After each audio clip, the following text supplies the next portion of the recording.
I hope I'm his friend. He has done a great job here in this county. He's always there whenever a veteran needs something. His door has always been open, no matter who you are. And I want to thank him for all he's done through this crisis we've encountered here for the last couple of months. County Judge Ben Zeller, give him a big hand, please.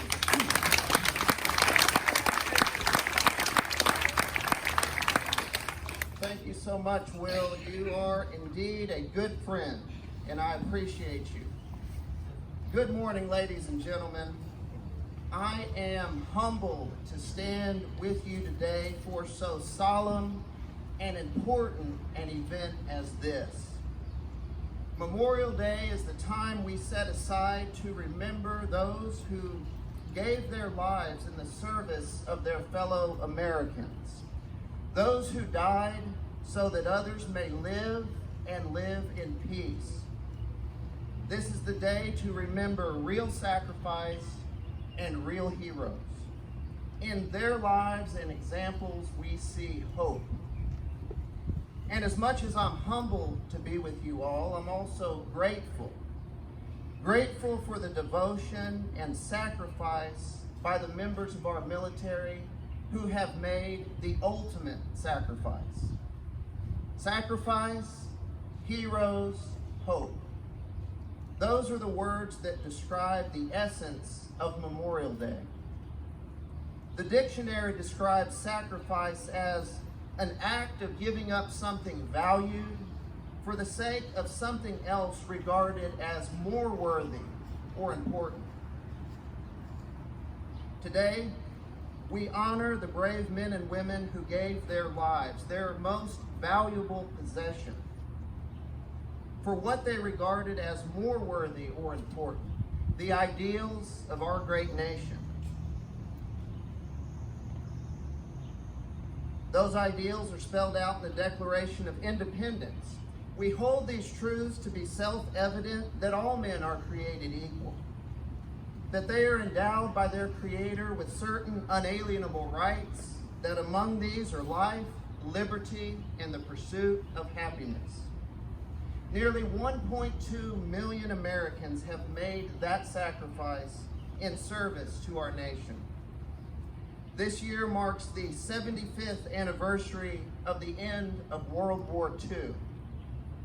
The greatest generation who fought and died and won that war left a lasting example of goodness, patriotism, and grit, and brought an era of optimism and hope to America and the world. The generation that bravely fought in Korea and then Vietnam, without the support and respect they deserved, are the finest people in our country today. More recently, we've had young men and women give their lives in the war on terror. Though fewer in number, they are equal in heroism. I will admit, I've looked at our culture today and wondered how we can endure when greatness and heroism seem to be a notable exception rather than the more common rule of prior times. But President Reagan reminded us, those who say we're in a time where there are no heroes, they just don't know where to look. In a day and age where we may seem starved for heroes, we don't need to look any further than to the men and women whose names are etched on memorials and gravestones in communities just like Victoria all across our nation. The Bible says, "By this we know love, because he laid down his life for us. We also ought to lay down our lives for the brethren. Greater love has no man than this, that a man lay down his life for his friends." At a time when more in our culture seems to divide us than bring us together, the men and women of the U.S. military serve as our noblest examples. And an American soldier giving their life on the field of battle reminds us that we do indeed still live in a world of heroes. And in the tribute we pay to these heroes, we are reminded that there is still good within a world of evil, and there are still things worth fighting and dying for.